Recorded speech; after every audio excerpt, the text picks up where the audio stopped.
Okay, so last Zoom until Christmas, yeah, and what, New Year's as well? When is that? I'm like totally out of it here. Yeah, wow. So this is the last Zoom of the year that you guys are on and that we're doing. And um I don't know where the hell December went. I don't know if anyone else experienced the time warp or if it's because of, little human over here that just like every day became one. But I feel like this December flew by. Someone said it's because Thanksgiving ran later this year, but whatever. It's here. It's a week away. We got, about a week and a half or yeah, until about 2 weeks until the year's over. Insanity. And I wanted to kind of go over that had so many ideas for today's call. And the theme was going to be obviously a holiday theme call. But I was like, why don't I just do a little bit of each? Because I can't figure out what one topic I thought was most important before the holidays than the other. So we're just going to go over a bunch that I find are important based on a lot of the conversations that me and the coaches have been having with you guys. And then we'll also leave some time, to answer any questions or if you have any specific struggles, that you're afraid of going into the holiday season, you can bring it up and then we'll just tackle it that way. Okay, so let's get into it. So, first of all, how are you guys feeling going into the holidays so far? Let's open up for discussion a little bit in the beginning. We got meh as one of the answers. I understand meh, but what does meh feel like to you? Um, we got a shrug emoji. What does that mean? They don't come across pleasant. I'm assuming they're not like wonderful, but kind of like doesn't feel like the holidays. I can understand that. I feel that same way this year. I don't know. So far just working on running to-do list of wrapping, prepping, finishing shopping.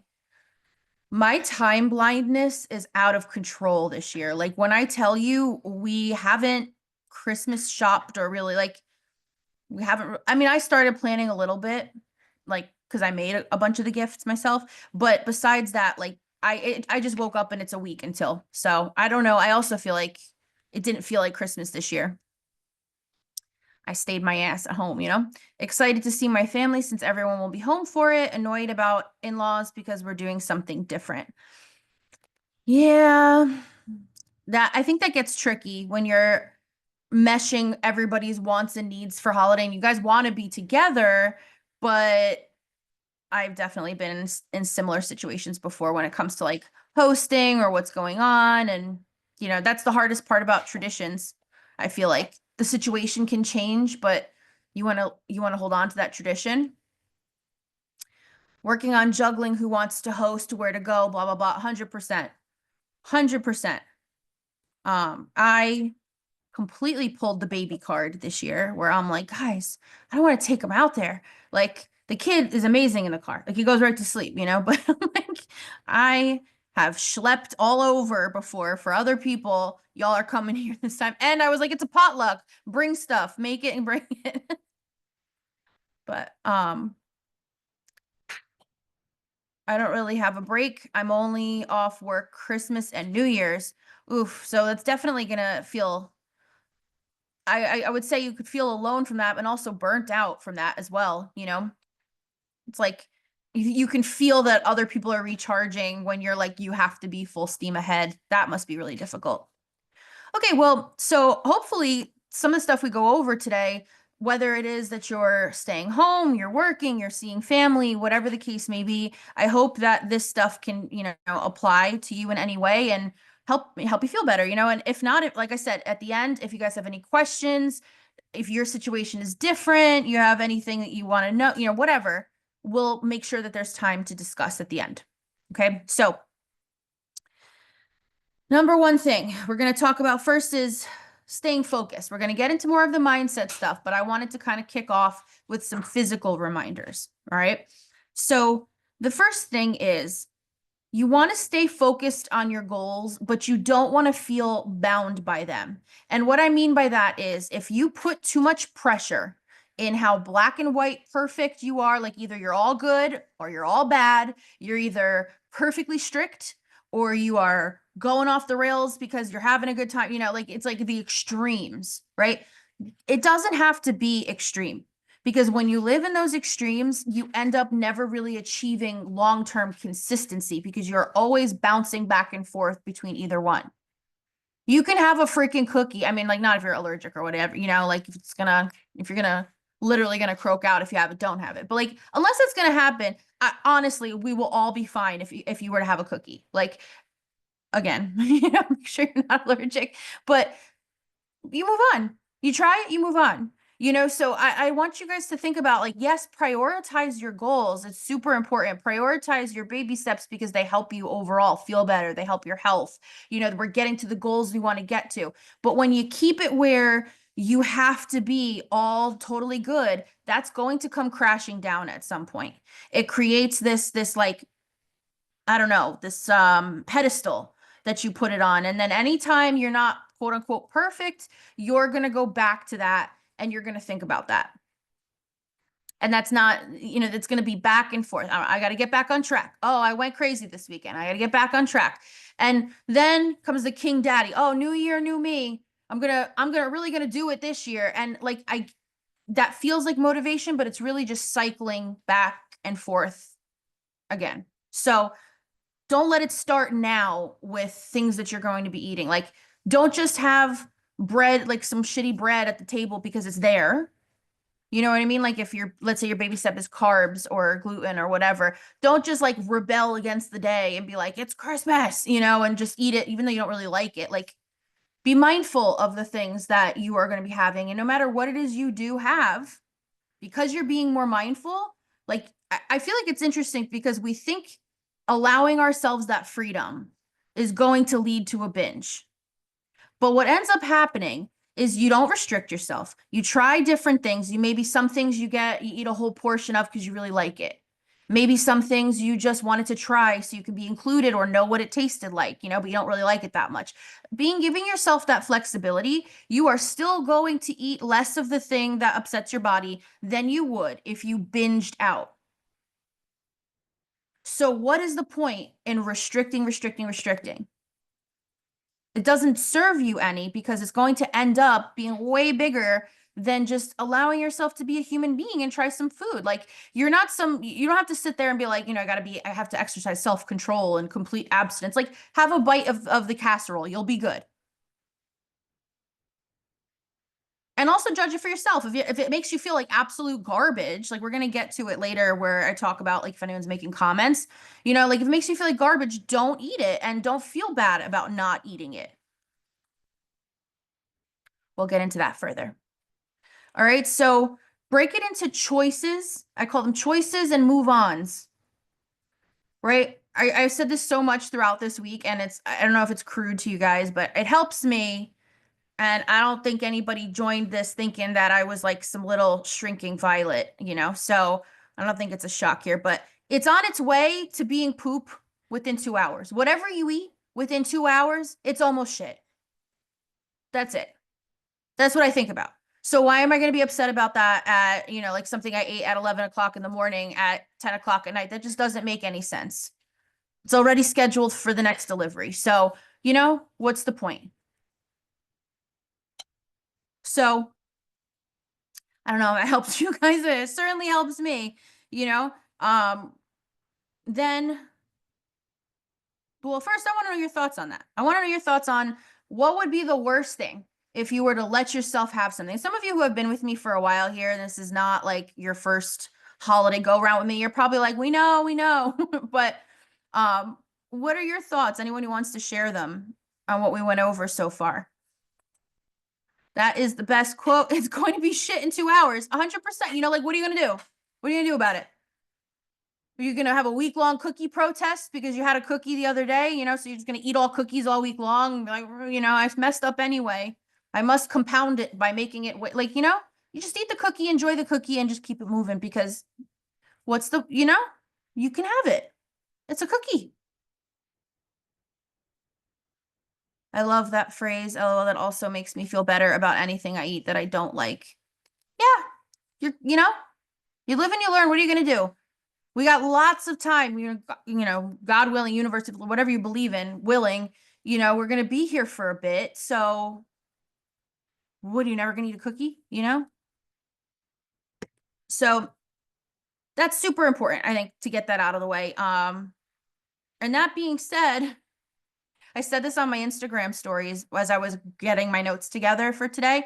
Um, don't do weird shit with your food the day before, the day after a day of eating. Like if you know you're gonna have like a feast that day, don't like not eat all day or like live on like coffee and like a few raisins all day and then expect that you're not going to jump in feet first into whatever the hell is on the table later, backed up by I haven't eaten all day. Your hormones are going to be crap. You're going to not feel great. You're probably going to yell at people at some point or want to, or be losing your mind. You're because your cortisol is like raging because there's no calories to go off of. So then when you finally sit down and you got the food in front of you, that's how you're deciding to eat. You're deciding to eat from a place of someone that's been starved all day. So it's probably not going to go too well. So don't do that. Don't like do the whole saving it. Like I'm not saying eat so much that you don't eat later on because that's some disordered stuff, but like eat like a normal person throughout the day, like eat, keep yourself going. Don't just like leave room. There will be room. There will be room. Again, 2 hours on its way out. So there will be room later. Eat. Okay. And then also the next day, if you ate a lot the day prior, don't sit there and be like, well, I ate plenty yesterday and then don't eat the next day because that's not how it works. Your body, 2 hours until it's shit. Your body has moved on. So you're just gonna go from having your body having to process a lot of stuff that it doesn't usually eat and of quantities maybe that it doesn't usually eat to then after not being fed all day long the day prior, getting everything all at once, probably later in the day, and then going without food the whole next day. Like that's not going to put you in the best standing. I know, like, doesn't it sound crazy hearing it back? Like I've definitely had holidays like that's why I'm saying where I've done that, where I've been like, oh, I ate enough yesterday, I could survive off 2 days from it. That's not how the body works. So you're just putting your body through further distress. You are magnifying the effects of that one day, that one meal, let's say. So we're talking about shit two ways here. One, in 2 hours, it's on its way to shit. And number two, don't do weird shit the day before, the day after a day of eating. It doesn't serve you. Okay. So that's that. Now, when it comes to some tips on what you can do, like I said before, eat what you want. Prioritize what you want to eat. If it's something that you feel like is not going to be sitting so well with your body or like your stomach, or you're just not going to feel good, or you feel like it derails you too much from your goals. Okay. You don't really want it. Don't feel pressured to eat it. Don't just eat it because it's there and it's the day. Like those are just arbitrary rules. If you wanted to eat that thing truly and deeply, you could at any time. Are you just eating it to eat it?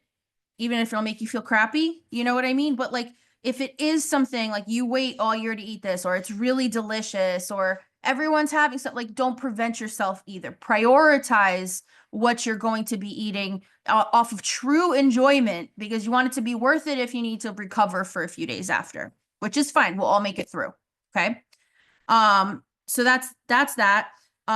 Then the other thing, bring food with you. Bring food with you. So one, prioritize what's there. If you're going to have something, have it.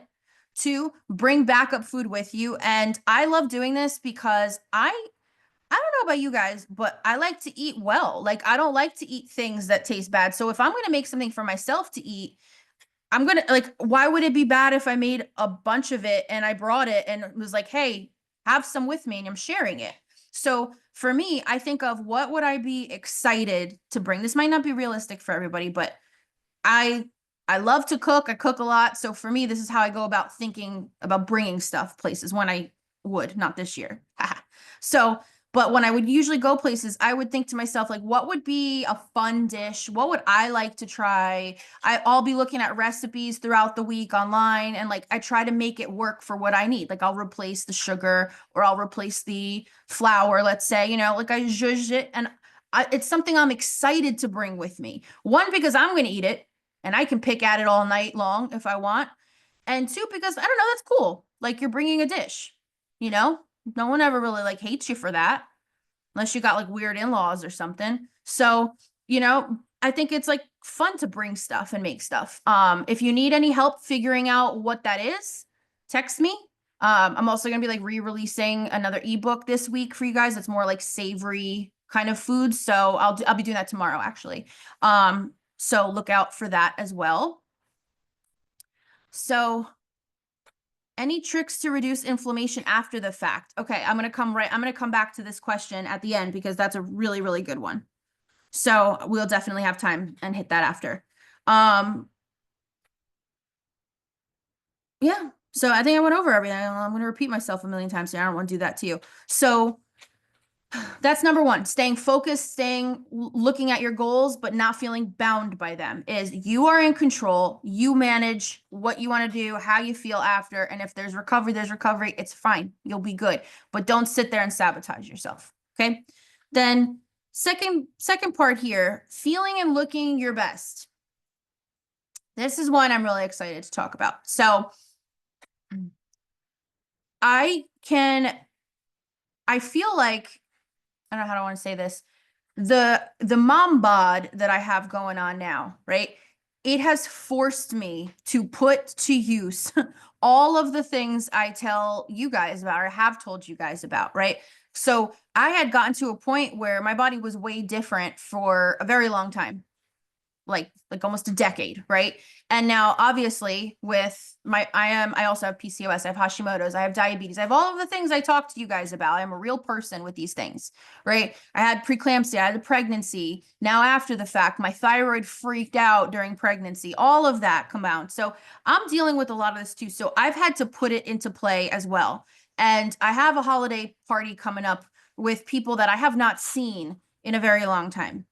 And so I've been especially empathetic to you guys as I've heard these calls, because this has been one of the biggest issues. I don't know if you guys have experienced that before, but it's a very humanizing thing to deal with because no matter what we look like, why do we invite people in to change how we feel about ourselves? And I can say that, but that doesn't mean that I'm not living in the same society or that I don't have my face and pictures of me all over, all over my social media every day and things like that, where it wouldn't naturally be something I have to coach myself through regularly, So overall, when it comes to looking and feeling your best, I want you guys to think about that from the scope of that is not based on some criteria you have to meet.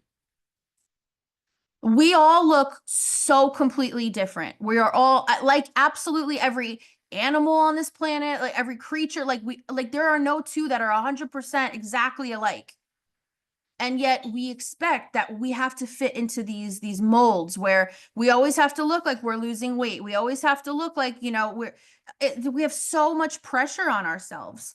And I think that that's just a bunch of time wasting bullshit. As much as I can say, it's important to remember this. Like I still go through my down moments and this is how I coach myself through them. Right. So going into that party, right, I was thinking about like, what am I going to wear? And all of these kind of old feelings came back to me as I was getting ready for it. And I stopped. I thought about what I tell you guys and all the coaching, and Nick looked at me like I was crazy a few times, which really snapped me back to reality.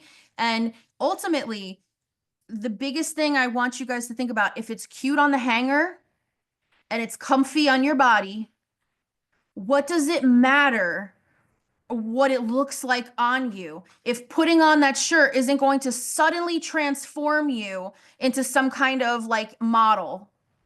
It's not like you're going to find the right shirt and it's going to remove all of your insecurities. They're still going to be there when you look in the mirror. You're not going to put anything on and be like, oh my God, wow, what a transformative shirt. So what's the point after that? Why not make it about, is it a style I enjoy looking at? Like, is this something I like? I'm not just wearing it just because it hides, but like, do I like this item? And is it comfy to put on? Am I going to be sitting there tugging on it all night or sucking in all night long? Is it comfy? Is it cute? Ultimately, Nothing you're going to find, and you're going to waste time looking for, you're going to tear apart your closet trying to find and put on and look. What is the point? People are like, well, so one of my biggest things I tell them, I want to jump ahead, is I know this sounds crazy, but hear me out. If you are feeling what I just said at all, like you're really feeling that and you're having a hard time coming out of that, you don't know what to wear, you want to see people you haven't seen in a while, blah, blah, blah, maybe people who are critical or whatever, I strongly encourage you, do not look in the mirror at all while you're getting ready. Use like a little mirror for your makeup, if you're gonna put that on, like, do whatever. So, but honestly, do you not trust yourself to not know if, like, you're not gonna look like you got dressed in the dark? Like, if you're picking an outfit that looks nice, that like looks nice to you on the hanger and is comfy on your body, it's not gonna look crazy, right? Like, what are you actually looking in the mirror for? The idea of like flattering, there's nothing you're going to put on that's going to like all of a sudden make you not see your stomach the same way or see your legs the same way or your face the same way. Like, you guys feel me on this? Like, why look in the mirror? It's just going to, it's like weighing yourself after you ate more that weekend. Like, what is literally the point? It's not going to make you do anything different. Like, you're still going to wear, what are you going to tear apart your whole closet even more, have a miserable time? Would that be better? So don't look in the mirror. I promise you, I have suggested this to people for so long and they have thought that I'm actually insane for it. But when they do it, they always have a better time. Always. Second thing is, what did I write here? The second thing I want you to try, right? So one, you got the trick for don't look in the mirror. You know you don't look like a lunatic, right? Like, like you're not running out of the house looking unkempt, So why? Don't do it. So no mirror, cute on the hanger, comfy on the body. And then I want you to be a little bit delusional when you go out. So let me explain. When you go out, I want you to pretend like you were hired to act like somebody who would be having the best time ever. Now, I'm not saying go to a party, act like, you're not act like a crackhead, like, still act like yourself, like, but what you would think you should be acting like, looking like in the beginning, because it's not going to be permanent. What's going to happen is you're going to have a better time. And I feel like maybe masking from autism like gives you the upper hand on this shit here, but like, just try to think about how, like, it's going to look different for everybody, how you would look having your best time ever. You're not trying to act like someone else. You're trying to act like yourself having a good time, because yourself sitting there and thinking about your back rolls is you actively not having a good time. And that reads. So when it reads that you are having a good time, that might feel really foreign to you. But when you start seeing that you're engaging more or you're just not having a miserable time, the fakeness will fade away, and then you'll feel more comfortable just existing in that place versus, feeling self-conscious and thinking that, just because you're there and you have a semi-smile on your face, that it's not evident. So I know it sounds nuts. No mirror. Pretend you got hired to like have the best time ever, as you would. And then see how that helps. And then, the other thing to remember is when it comes to pictures, I understand this is where I have a refound empathy for this for sure. I have to look at my face pretty often, things like that. So I want you guys to remember something. And it sounds so simple that it's almost like it feels like you're making an excuse for yourself. It's so simple, but does it not make sense? Camera lenses are domed. They are rounded. They are meant to capture a whole ass area and they're this big on our phones, right? So I know it sounds like it's making an excuse. I know that. But again, does it not make logical sense that maybe it wouldn't be the most appropriate representation of what you actually look like? It's a flat image. It's a fixed image. There's lighting, there's posing, there's wide angles, there's a domed camera lens. There's all these things interfering. And yet we think, because I've definitely been victim to this, we think that that's how people are actually viewing us. So pictures suck. Like even models will have like they take a shit ton of pictures, right? To have the one image that they select at the end. You think every single good one is good? And now that's somebody that, let's say like a really, really thin model doesn't have anything on their bones, right? Like they're just the ones that at least for me, I used to sit and be like, oh my God, they could wear anything and look good. That kind of mindset. Even they have bad pictures. So your drunk uncle taking a picture with a friggin' iPhone from 5 years ago down here after you just finished eating something, probably not the best representation of how you look. You probably should really just dismiss that as a bad photo. Now, if you're like, but we pose together like prom night with our arms up, there are ways to pose. I'm encouraging you. Don't pose uncomfy. That was like that's one of the hardest things for me because I am very uncomfy in photos because I feel like it always just feels like you're very put on the spot because I'm not one of those people that's like, let's take pictures just by nature. So I get it. I get it. It doesn't feel like I have to remind myself, like, don't just look in the deer in the headlights. But there's ways to pose that can help you feel a little bit more realistic looking in photos. And that is, it's going to sound nuts. Remember, you were hired to have the best time ever, right? So I want you to also pretend when you're taking a picture that you're having a good time. Grab your friend, like smile, like laugh. Like, I mean, you might look nuts, but whatever, where you're going to like the picture anyway. At the very least, you'll look like someone who's having a good time. It won't look so like static and like it won't look like someone forced you to take that picture, even though it absolutely feels like someone forced you to take that picture. So, one of the analogies I like to tell people about the camera's not a good representation of you is, have you ever been somewhere? Have you ever seen a really, really pretty sky, right? The sky looks really pretty, or like a landscape in front of you, something you're looking at looks really nice, and you go to take a picture of it, and you look at the picture, and you're like, oh, that doesn't do it justice. That looks so like flat or what? Oh, okay. It's not as good. Would you sit there and second guess the image you're seeing in front of you of the beautiful landscape or the beautiful sunset because this picture doesn't look like what you're looking at?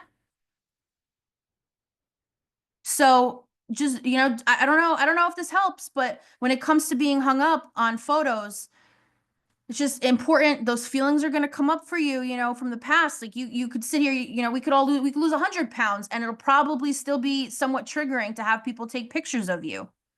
And so I think it's important to deal with that underlying thing, no matter where you're at on your journey. Then I think then it is to like avoid doing it at all. Like have fun. Why should you be denied memories to remember and like pictures with your family and stuff like that? You have to be a certain size for that. No one's gonna be caring. I know this is gonna be dark real quick, but no one gives a shit about that. Like they're trying to make your picture board at your wake one day, and there's 3 photos that exist of you because you waited till you finally lost the weight to be present in a photograph. Like that would suck, wouldn't it? And not for you. You won't know what's going on, but for like the people there, that would suck.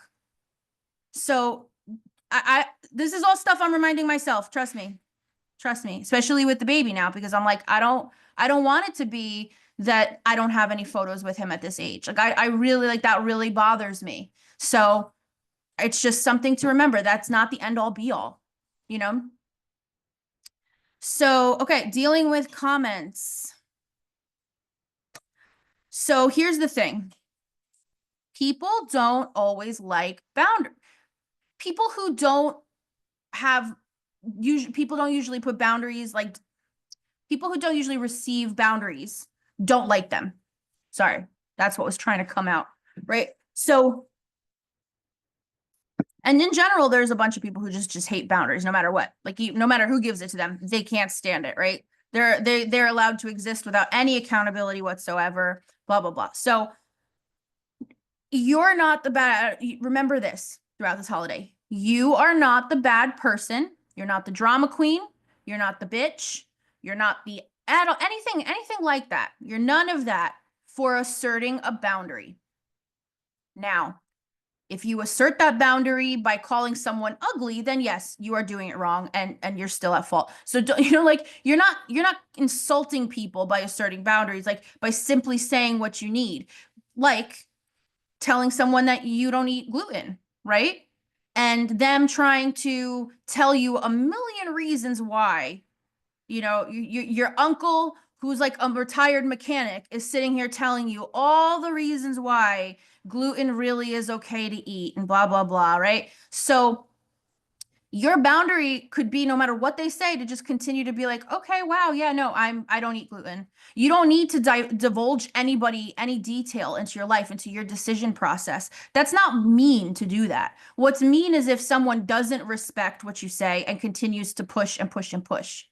Right? So no matter what, remember it. You are not the bad guy for having boundaries. Even if somebody else doesn't like those boundaries, guess what?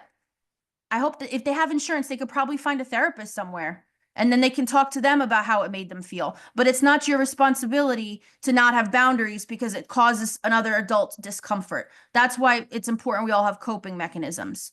So it's nobody's responsibility if they don't like your boundaries.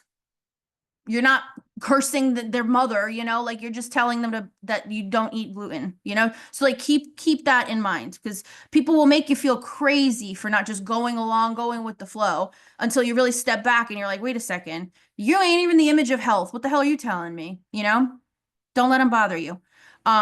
Say less, more matter of factly, with people that are going to make comments. And remember that your energy, my hair is probably gonna look like shit under here, but this thing is so annoying. I'm just gonna take it off.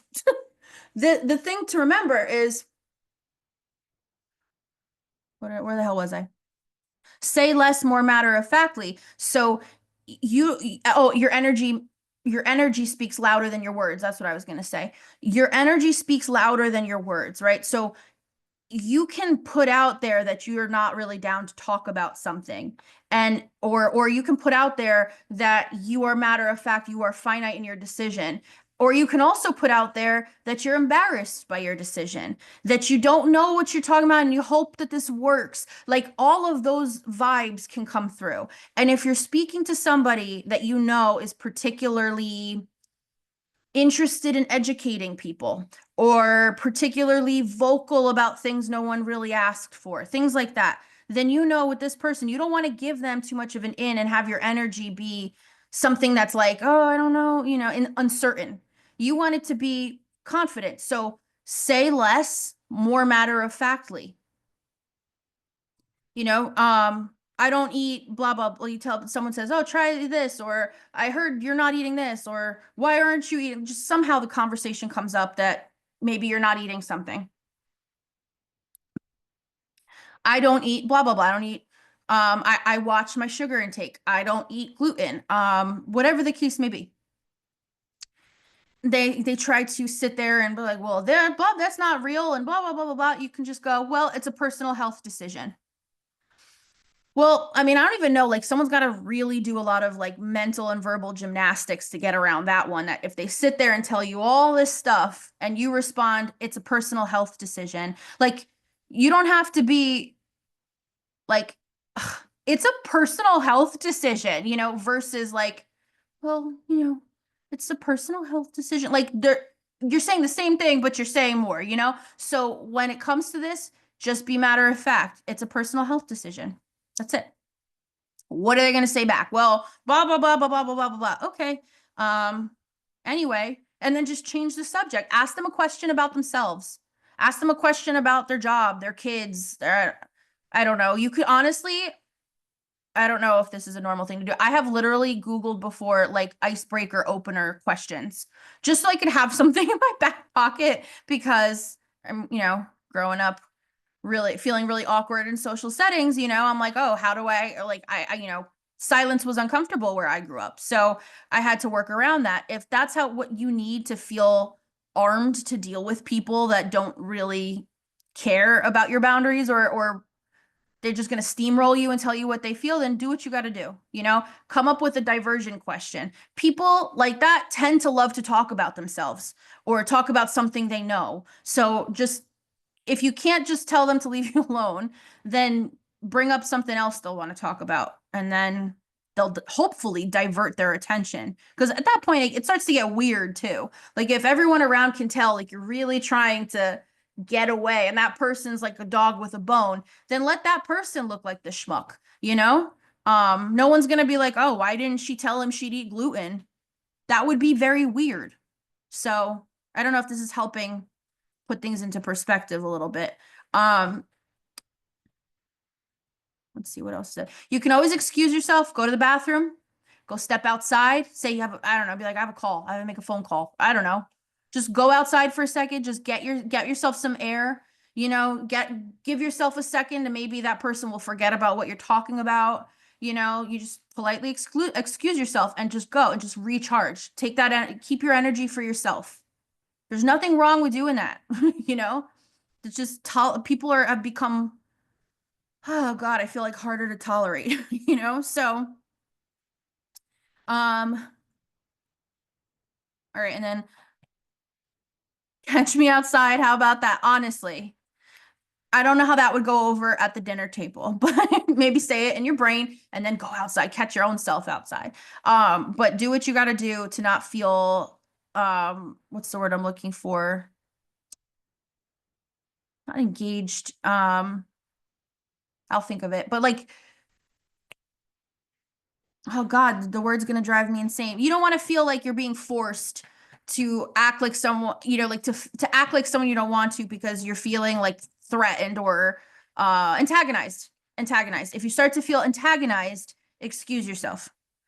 So, ain't nothing wrong with that. Okay.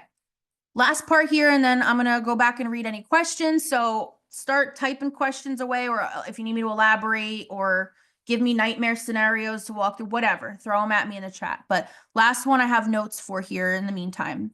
Feeling alone. So I think the biggest part of this feeling alone is you could feel alone if you have made the decision to spend the holidays by yourself or not go see family or whatever. You could feel alone if you don't have that kind of family unit anymore, or a little bit of both, you could feel alone even if you are going to see your family. I think this year has been a very, very polarizing year. And I think more times than not, people, whether, you're deciding not to be with family or you can't be with family, or even if you are with family that you still just feel massively misunderstood by, that's also lonely, I think. You can't be yourself to enjoy those moments. You're fulfilling obligations to be around people that don't really see you. So I think no matter what the situation, there are many ways to feel alone, especially during the holidays.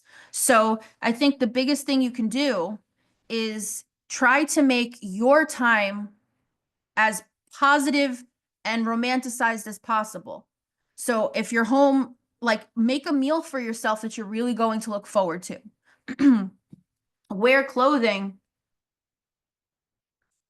that's so you feel so comfy. It's like it's just like a sensory wonderland. Like you want to make every little thing. Use the good silverware, the good glasses for yourself. Like get something new to drink or whatever it is, whatever it is that you're going to do. I want you to try and fill that time with as much good feeling as possible to recharge. So if you're feeling lonely because you're not going to see anyone or you're not a family, or you went to see family and you came home and you're feeling completely drained, the you time that you have, I don't want you to try. I mean, you might feel alone, but like I want you to try and reprogram that to it's time for you to call your own shots. You can make your night as wonderful as possible, and you should. And even if it means that you don't feel like doing anything, like maybe you feel like just being really like laying low, you got a lot going on, you're beat, you just want to be left alone for a day and that feels good to you, then let that be the thing. Feel good in that decision because like that's something you're picking for you. Your you time this time of year is so important to recharge and feel good about. It's not just the grout that goes in between the cracks of all the shit you gotta do. Your you time is, that's the other stuff should be the grout. You know, the other stuff fills in the cracks of the big parts, So I think trying to make it as good a time as possible for yourself, no matter what that looks like, it should be a priority for sure. Um, and yeah, I wrote here, it's a good time to journal. It's a good time to think about just anything. You have that time to yourself, journal about stuff if you realize things, look into something, find a new hyper interest, something like that. Like spend your time doing things that make you feel good, not just feeling like you're on standby till the world goes back to normal tomorrow, you know? Um, and then last point I wrote here, maybe something to think about is building your own chosen family, right? Whether that's romantically, socially, whatever that looks like or you would like it to look like. If you feel like hearing that makes you feel like, oh, I don't know, I think that that's an important thing to look at the blocks around that. Is it, because you're afraid of being misunderstood, you don't feel like putting the effort in, you don't know where the hell to meet friends, it's scary, you're vulnerable. There are so many things you can dive into and work around or build on or whatever to feel like if it's something you want to do or have, you want to work through the things that hold you back in that way and have that chosen family, let's say. I know it doesn't get easier the older we get. And, with chronic illness and with work and with everything, it's difficult. But I'm thinking that I actually want our New Year's, the first Zoom back after New Year's, we're going to be about like recalibrating and stuff. But then I want to really focus on the social aspect of things too with you guys, because I think we kind of get used to, my allergies are killing me today. This damn tree, so dusty. Something I think is important is working through those blocks when you are dealing with chronic illness and everything. It's very easy to just want to zone out when you have your own time and put things off. But I do think it's important to have that social aspect and that support system. So, and not feel like your body keeps you from making that happen. So that's something we're going to focus more on, I think, in the new year. I just wanted to plant that seed. If it's something we talk further about one-on-one, cool. But hopefully, like I said, we're going to be here a while. So, maybe it's a Christmas that you spend, on your own, but maybe that's something if you don't want it to be, that can change in the future for various reasons. So it's important to look at those blocks. Okay. So let me scroll up. I want you guys to send questions, thoughts, things you want me to elaborate on, scenarios you'd like my input on. Add them in the chat here.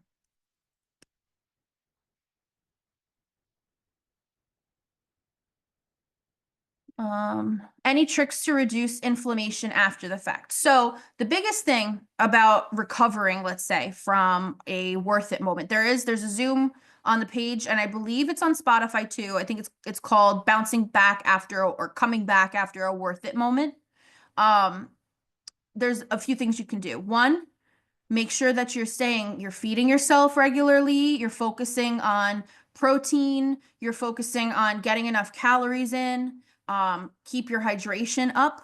Everything, I know, we've heard this so many times. I know we should drink water, it's good for us, but truly, your cells require it to regenerate and to get you where you want to be. Your body holds on to water for future purposes, so it makes you puffy. Like there are so many reasons why staying adequately hydrated, and like I'm not perfect every day at this. Nick yells at me still, but if you can try, especially after having a worth it moment, let's say, your hydration is even more important because you're trying to recover. So you wouldn't want like a car to drive up a hill on an empty tank, right? You're going to put gas. So you're doing that with food. Make sure you do that with hydration as well.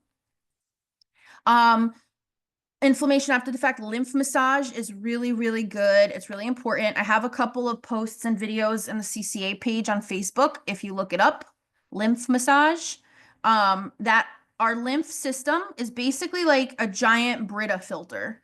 And all of our cellular waste goes through the series of filters all throughout our body. And that's how it gets filtered out, right? So, but our lymph system doesn't have an internal pump like our vascular system, like our heart pumps our blood throughout our whole body, right? It keeps it going. Our lymph system doesn't have a pump. So it relies on hydration, it relies on movement. So both by you moving and having gravity change it, like if you're stretching, working out, whatever, just generally movement, and then also massage. So like moving the lymph through the system helps a lot. So I would say focusing on hydration, eating enough, lymph movement, um, focusing on resting. I know it's going to feel like if you just went all in at a family thing, right? Or like a party or whatever, night out, you went all in. It's not what you usually do. You're feeling crummy. You would think that you should be pushing yourself the next day to be active and blah, blah, blah. But just like I said, with don't do weird shit with your diet the next day. Don't do weird shit with like your body demanding all of this exertion from your body. Like I know it's part of diet culture that you should just immediately get your ass in a gym or a sauna or whatever and pay for what you did, but it doesn't have any effect on it. What will help your body recover faster is resting. If you've put your body through a lot, putting it through more ain't going to help. Giving it some time to freaking chill out and heal is what's going to help it. It doesn't make you lazy or oafish to do that. It's just like physics, like it just makes logical sense that your body would need to recover and rest. So I know we're not built to feel that way, but it is the truth. um yeah, just take super super care of yourself, like tender loving care of yourself to help recover. um The photographer lady from work took the most awful photo of me at our holiday party last week. I just let it go. I mean, that sucks. Before, I would have been upset for a whole day. Amazing. Amazing. Yeah, you look at it and you're like, really? Like, like it's just not a great photo. But I think that's the important thing. Like, you could be annoyed because it's not a great photo and not sit there and be like, oh my God, I look like Shrek. The two can exist at the same time. So you just made me feel so much better about a picture my mother-in-law posted around Thanksgiving.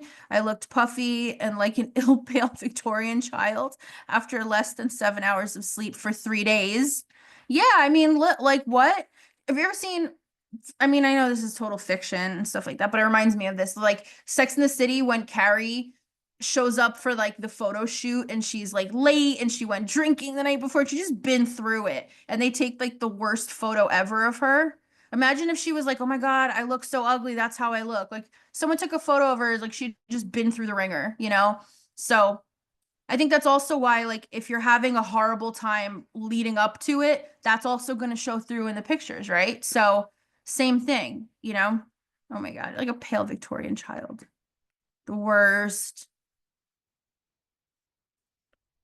I remember thinking, I'm like, I can't wait till I'm old so I don't care about taking the pictures because I swear, like, I understand the sentiment because I take tons of pictures of other people and like especially of Angelo and I want to remember all this and stuff. But why can't we all have the same confidence? I don't know. Thank God for them. They push us all, I guess, to like make sure we're documenting the memory. It's up to us to make sure that we're not pissed off at the documentation. Um, okay. It's so hard to drink water, but I'm working on it.